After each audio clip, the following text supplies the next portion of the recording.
My son-in-law, the man I had trusted to be the guardian of my daughter's future, used the money her father left her to buy a beautiful, 4-bedroom colonial for his mistress.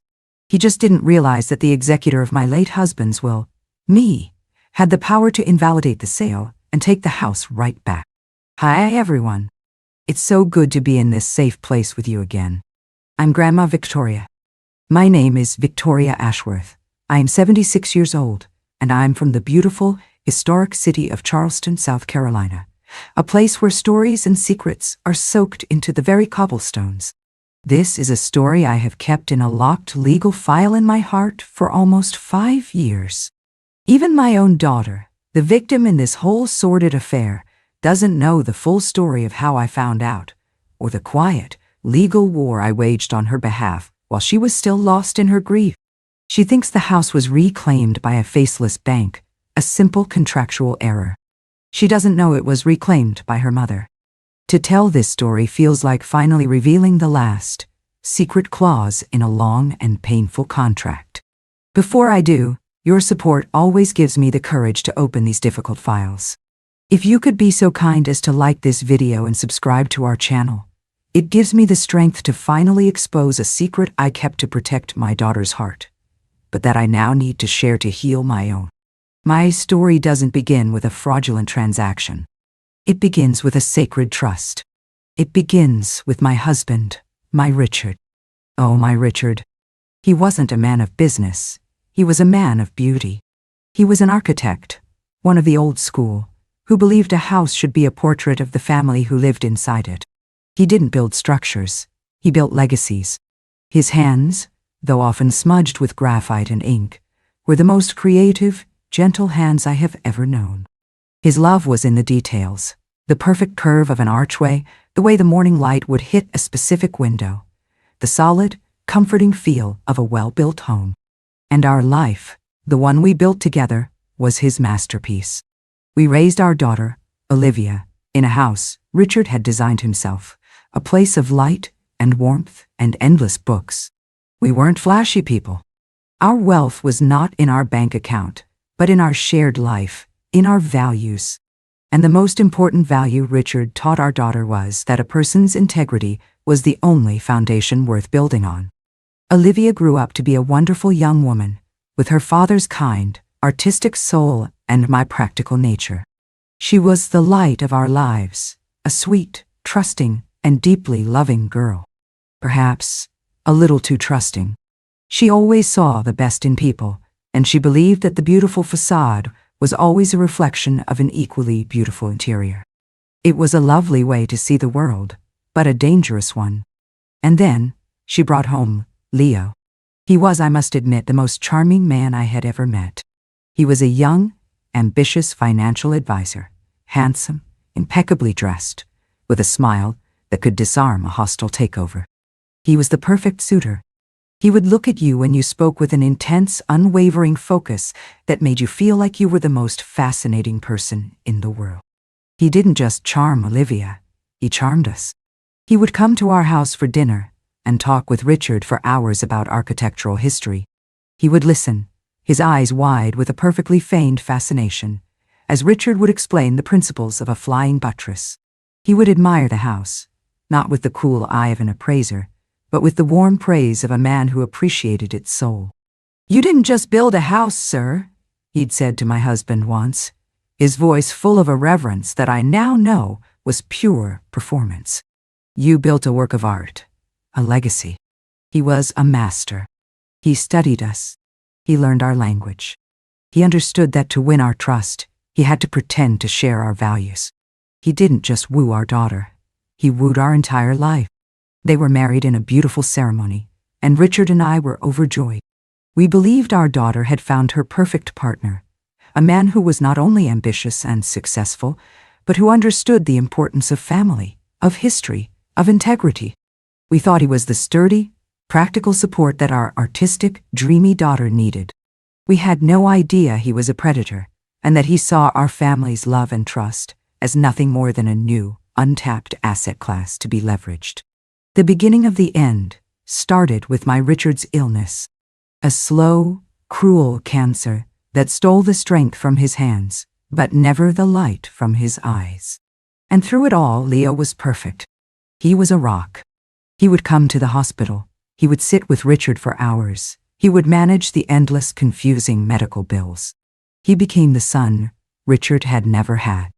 He was our savior, our comfort, our trusted advisor. I remember one night, near the end, Richard was having trouble sleeping. He called me and Leo into his room. His voice was weak, a dry rustle, but his mind was as sharp as ever. "Victoria," he said, taking my hand. "We need to talk about the will." He had, over our 50 years of marriage, built a considerable fortune. Not from his architecture, but from his quiet, shrewd investments in the stock market. He had a gift for it. It was a secret, intellectual hobby of his. And he had built a nest egg for Olivia, a significant inheritance that would ensure she would be safe and secure for the rest of her life. "The money," Richard said, his eyes finding mine. "It's all for Olivia, but she has your heart, my dear, not your head for numbers, and I want to make sure it's protected." He turned his gaze to Leo. "Leo, my boy, I trust your financial acumen. But when it comes to family, a man can be blinded by love and ambition." Then he looked back at me, his gaze firm, his intention clear. "Victoria, I am naming you the sole executor of my will. You are the only one I trust to be the guardian of our family's future, to see things with a clear head when emotions are high. You will have the final say, do you understand? The final say on everything." It was the last great act of love he gave me. It was a gift of trust, of power, a final testament to our 50-year partnership. And it was a weapon. I just didn't know it yet. When Richard passed, the grief was a tidal wave that threatened to drown us all. Olivia was shattered. And Leo was her hero. He was the strong, capable man who held her up, who managed the funeral, who dealt with the mountain of paperwork. He was her rock. He was my rock. At the reading of the will, everything was as Richard had laid out. The house, the assets, they were all mine for my lifetime. And a separate trust, containing a small fortune, was to be transferred directly to Olivia. Her inheritance. Her future. I remember the moment so clearly. After the lawyer had finished, Leo put his arm around my daughter's shoulders. He looked at me, his face a mask of solemn, dutiful responsibility. "Don't you worry, Victoria," he said, calling me by my first name, a subtle shift from the mom he had always used. It was a shift from family to business. "Don't you or Olivia worry about a thing. I will take this inheritance, and I will invest it wisely. I will grow it. I will be the guardian of Richard's legacy. I will protect Olivia's future. You have my word." And I believed him. My God, how I believed him. I was so lost in my own grief, so grateful for his strength, that I never saw the cold, predatory gleam in his eyes. He wasn't looking at my grieving daughter. He was looking at a walking, talking vault of money that he had just been handed the keys to. The performance was over. The acquisition was complete. The first year after Richard's death was a blur of grief and paperwork. And through it all, Leo was a whirlwind of helpful, efficient, and deeply reassuring activity. He took over everything. He would come to my house with stacks of documents for me to sign, his face a mask of solemn responsibility. "It's just the probate filings, Victoria," he'd say, pointing to a signature line. "Standard procedure. This is just to transfer the stock portfolio into a more diversified fund for Olivia, much lower risk." He used a language I didn't understand, of trusts and equities and capital gains. It was dizzying. I was a woman whose expertise was in art history and raising a family, not in finance. And I was drowning in a sea of my own grief. I was so grateful to have him, this strong, capable man, to navigate these treacherous waters for us. I signed where he told me to sign. I trusted him. That was my first and most catastrophic mistake. He and Olivia bought a new house, a grand, modern place in a new development. It was all glass and sharp angles, the opposite of the warm, historic homes my Richard had loved. Leo explained it was a smart investment. He encouraged Olivia to quit her job at the art gallery she loved. "Darling, "You don't need to work," I overheard him telling her one evening. "Your father left you enough to be comfortable for the rest of your life. Your job now is to create a beautiful home for us." It sounded so loving, so protective. But I see now what he was doing. He was isolating her. He was severing her connections to her own life, her own passions, and making her world smaller, making her world entirely dependent on him. A beautiful, treasured, and utterly powerless bird in a gilded cage. Little by little, the dynamic began to shift. The grateful, humble son-in-law was slowly replaced by a man with a new, swaggering confidence. A man who was beginning to see Olivia's inheritance not as her money, but as his. The first red flag, the first tiny prickle of deep unease, came about a year after Richard's death. Olivia had her heart set on a beautiful antique desk, a piece that was almost identical to the one her father had worked at his entire life. It was expensive, but it was a piece of her father, a connection to her past. She mentioned it to Leo, her eyes shining with a rare spark of her old, passionate self. And he shut her down, gently, but with a firm, paternalistic finality. "Sweetheart, $1,000 for an old desk," he said with a little chuckle. "It's not a practical use of our capital right now. We need to be smart. We need to let the money work for us, not spend it on sentimental things." "Your capital?" He called it your capital. And he, the brilliant financial mind, was the one who would decide what was a smart use of it. He was no longer her advisor. He was her gatekeeper. I watched the light go out of my daughter's eyes. She didn't argue. She had already learned that when it came to money, Leah's word was law. A cold fear, a fear I couldn't quite give a name to, began to take root in my heart. I started paying closer attention. I started listening more carefully to the casual, confident way he talked about their finances. He started a new company, a high-risk real estate development venture. "It's the opportunity of a lifetime, Victoria," he told me, his eyes gleaming with ambition. "We're using a portion of Olivia's inheritance as the seed money. It's a guaranteed win. I'll double her money in 5 years." He wasn't asking for permission. He was informing me of a decision he had already made. A decision to take my risk-averse daughter's safe, secure inheritance and gamble it on a speculative venture of his own. I tried to voice my concern, as the executor, as her mother. "Leo, I don't know," I started, my voice hesitant. "Your father-in-law was a very conservative investor. He believed in slow, steady growth." He cut me off, his smile patient, but his eyes cold. "With all due respect, Victoria, Richard was a wonderful man, but he wasn't a professional. This is what I do. This is my world. Olivia trusts my judgment, and as her husband, it's my right and my responsibility to manage our assets for our best future." Our assets. Our future. He had so completely absorbed my daughter's financial identity into his own that he no longer saw a distinction. And he had used his role as her husband to sideline me, the executor. I had the legal power, but he had the emotional leverage.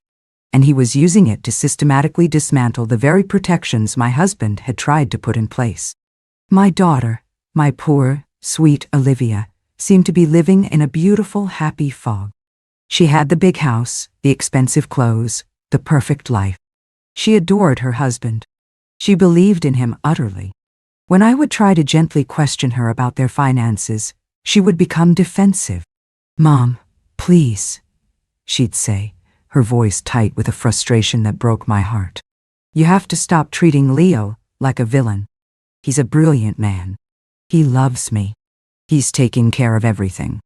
Dad would have been so proud of him." She was gaslighting me on his behalf. He had convinced her that my concern was an attack, that my questions were a sign of a lack of faith in him. I was the meddling, old-fashioned mother-in-law who just didn't understand the modern world of high finance. Was it all my fault? The question was a constant torment. Had I failed her?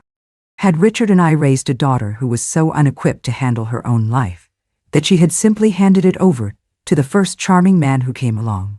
Had I, in my own grief, been so eager to see her happy and cared for that I had ignored all the warning signs? The crisis came to a head 2 years ago. I received a registered letter from a law firm I didn't recognize. It was a notice of default. One of Leo's real estate ventures, a high-end condominium project, had gone bankrupt. And because he had, without my knowledge, used Olivia's trust as collateral, her inheritance was now at risk. The creditors were coming for her money. I felt the blood drain from my face. I called him immediately. The charming, confident man was gone. In his place was a panicked, cornered animal. "It's a temporary setback," he insisted, his voice a frantic rush. "A cash flow problem. I can fix it. You have to help me, Victoria.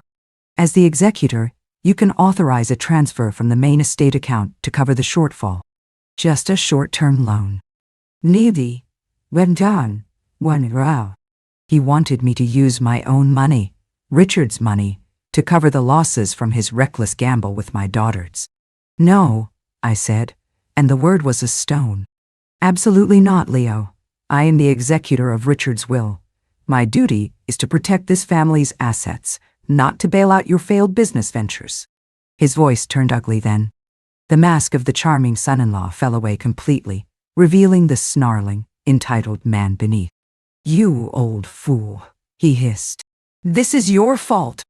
If you had just given us full control from the beginning, none of this would have happened. You and your sentimental, old-world nonsense have put this entire family at risk." Down. He hung up. And in that moment, I knew I was dealing not just with an ambitious man who had made a mistake, but with a predator. A man who would burn down my entire family to save himself. The next few months were a quiet, legal war. I hired my own lawyers. I used my power as executor to freeze Olivia's trust, to protect what was left of it from him and his creditors. It was a messy, ugly, and heartbreaking battle. And through it all, my daughter was his staunchest defender. He had convinced her that this was all a misunderstanding, a temporary setback, and that I, her own mother, was the one who was destroying their future with my stubborn, selfish refusal to help. The rift between my daughter and me became a vast, gaping canyon. She would barely speak to me. When she did, her voice was cold with a righteous, misplaced anger. He had not just stolen her money. He had stolen her heart and turned it against me. I managed to salvage what was left of her inheritance. But the damage was done. He had lost a fortune, and he blamed me. Our relationship, once a pillar of my life, was now a ruin. I thought that was the end of it. I thought he had done his worst. Gosh, I was a fool. His greatest betrayal, his most monstrous act of deceit, was yet to come. And I would discover it by a complete and utter accident, in a place I was never supposed to be, seeing a thing I was never supposed to see. After the legal battle over the trust, a cold, formal peace settled over our family. Leo and I were no longer speaking.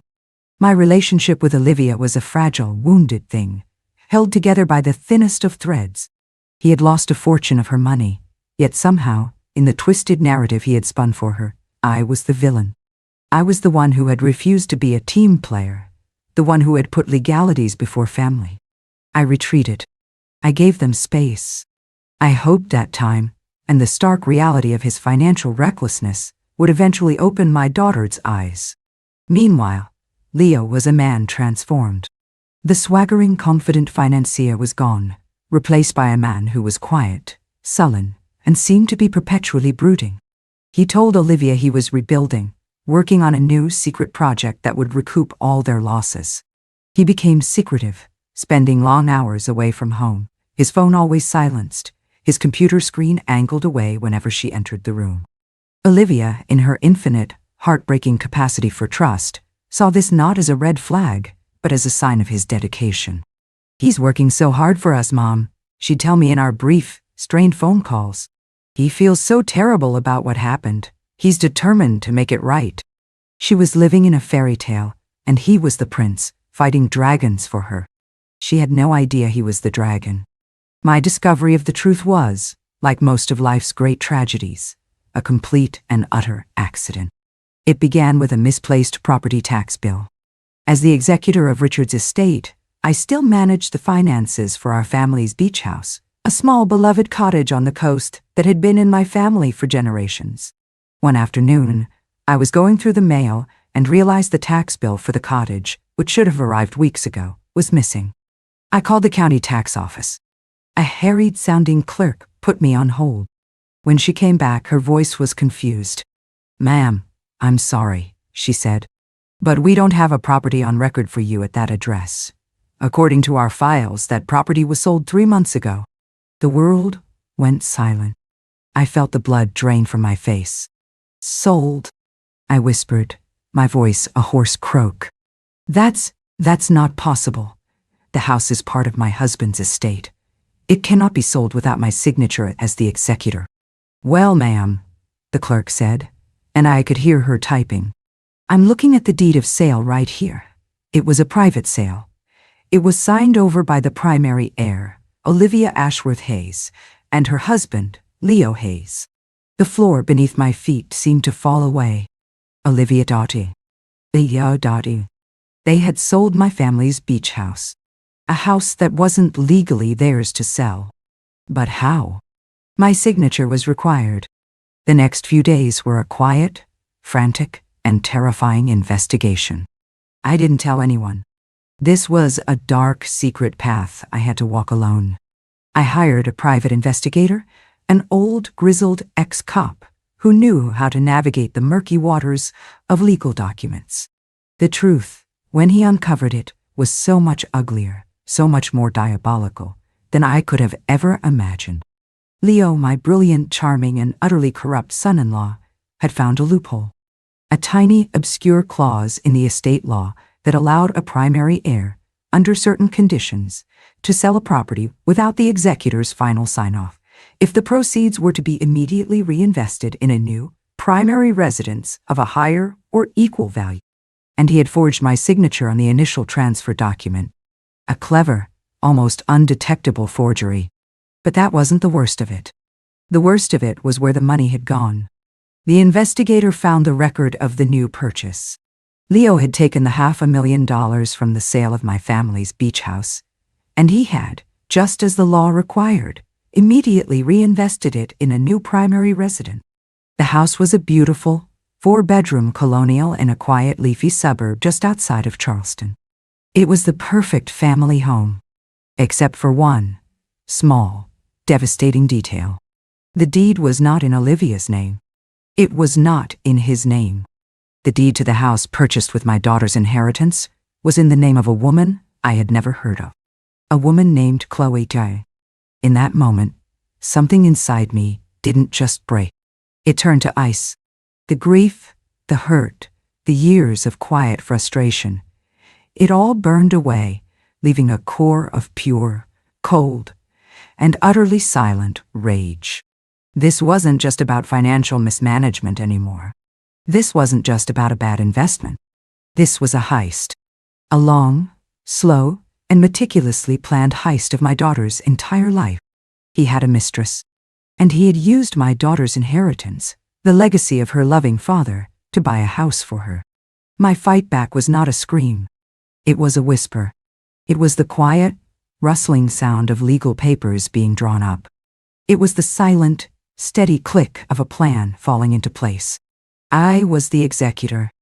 Richard's last, most brilliant gift to me. He had given me the final say. Leo, in his arrogance, had thought he had found a way to bypass my authority. He had no idea that the very loophole he had used to commit his crime was also the one that would become his undoing. I went to my lawyers. I laid out the evidence. The forgery. The sale. The fraudulent purchase of a home for a woman who was not the heir. It was a clear, undeniable, and catastrophic breach of fiduciary duty. It was a violation of the very core of Richard's will. "Us, the executor of the estate," I said to my lawyer, my voice as calm and cold as a tombstone, "I have the authority to protect the assets of this estate from fraud and mismanagement. And that is exactly what I am going to do. I am invalidating the transaction. I am taking the house back." The legal maneuvering, was swift and silent. Because it was an intra-estate matter, it was all handled quietly, through lawyers, without any public filings. We filed an emergency motion with the probate court, presenting our evidence. The judge, a stern, no-nonsense old woman who had known my husband, took one look at the paperwork and granted our motion immediately. The sale of the new house was declared null and void. The ownership was to be immediately transferred back to the estate of Richard Ashworth, under the sole control of the executor. Me. The house that Leo had bought for his mistress was now, legally and completely, my house. And he had no idea. He and Olivia were away on a 2-week trip to Europe. A makeup trip, Olivia had told me, to celebrate their fresh start after all the financial unpleasantness. A trip, I now knew, that was his guilt-ridden payment for the final, most terrible act of theft. I waited until I knew they were back. I waited until I was sure he had taken his mistress to see her beautiful new home. I pictured them, walking through the rooms, planning their future, celebrating their victory. And then, I made my move. I did not go to the house myself. I did not confront him. My revenge was not about emotion. It was about the cold, hard, and unforgiving language of the law. I sent my lawyer. He arrived on a Tuesday afternoon, just as a moving van was pulling away from the curb. The mistress, a pretty blonde woman, was on the porch, directing the placement of a new sofa. My lawyer, a tall, imposing man in a dark suit, walked up the freshly laid stone path. He did not introduce himself. He just handed her a thick, legal envelope. "Good afternoon," he said, his voice a calm, professional baritone. "My name is David Chen, and I am the legal representative for the estate of Richard Ashworth. This property has been found to be a fraudulently acquired asset of that estate. As of a court order signed this morning, the ownership has been reverted to the executor, Mrs. Victoria Ashworth. This document is a legally binding eviction notice. You have 48 hours to vacate the premises." Fine. He told me later that the woman just stared at him, her face a mask of pure, uncomprehending shock.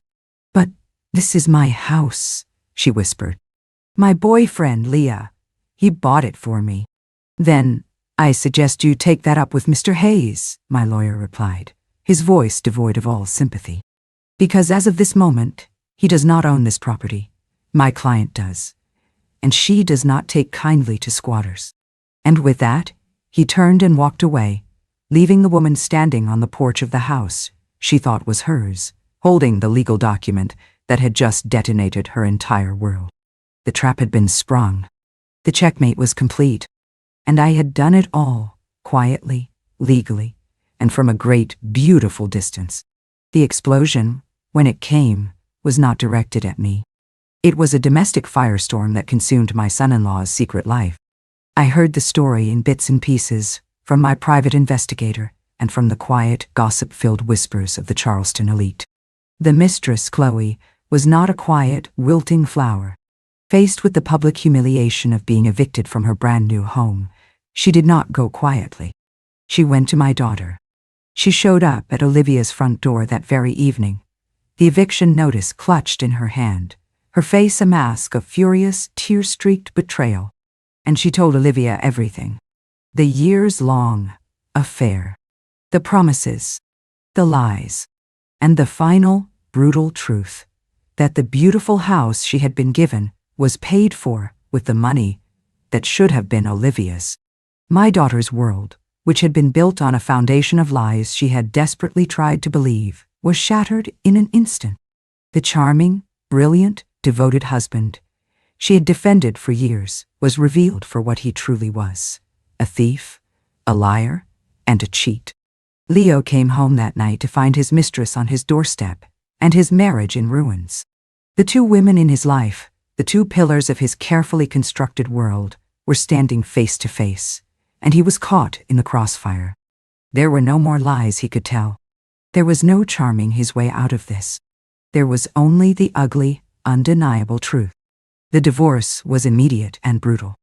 Olivia, my sweet, trusting and gentle daughter, finally found the core of steel she had inherited from her father and me. The love she had for Leo, once so absolute, had been cauterized by the sheer, breathtaking cruelty of his betrayal. She did not weep. She acted.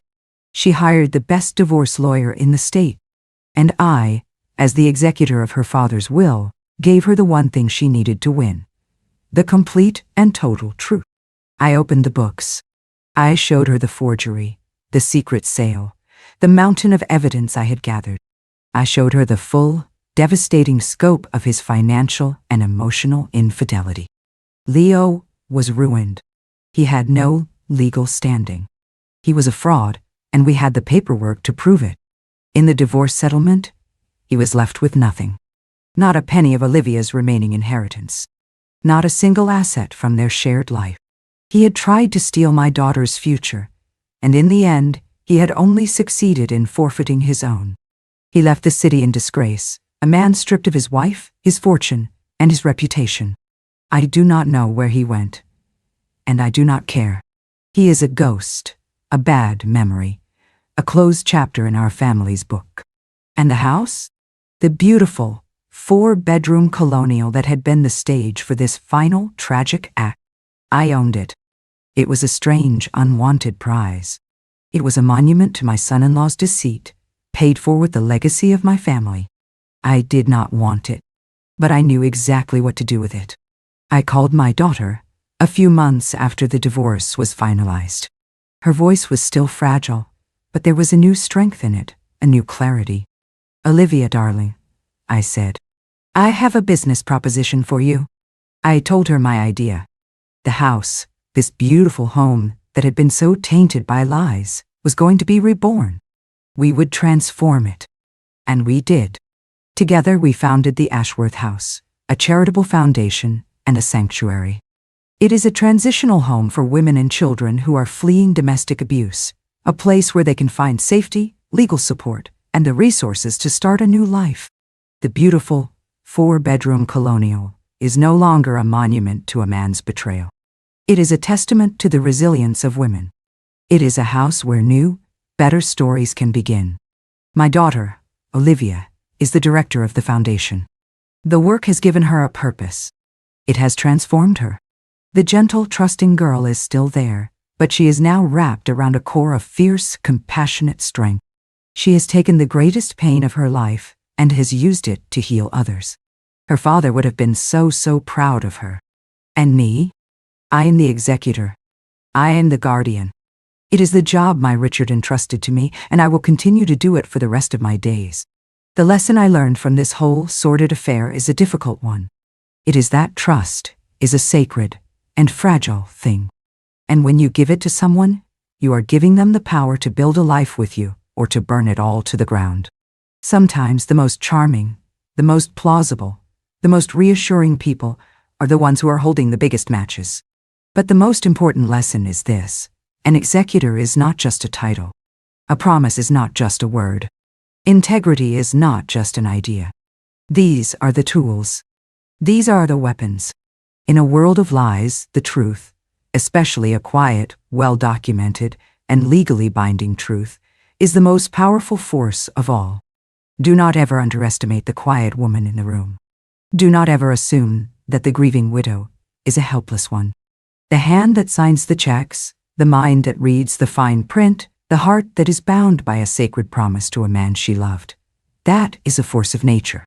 And there is no storm more powerful than a quiet, determined woman who has finally decided that enough is enough. Thank you for allowing me to execute my final duty and share this story with you. It feels good to finally close the books on this painful chapter. If my story has given you a sense of your own power, I would be so honored if you would like this video and subscribe to our channel. And please, don't forget to ring that notification bell so we can continue to share our stories. The comment section is a safe harbor, so please, if you feel so moved, share a story about a time you stood up for what was right and protected the people you love. Love you all. This is Grandma Victoria, and I'll see you in the next story.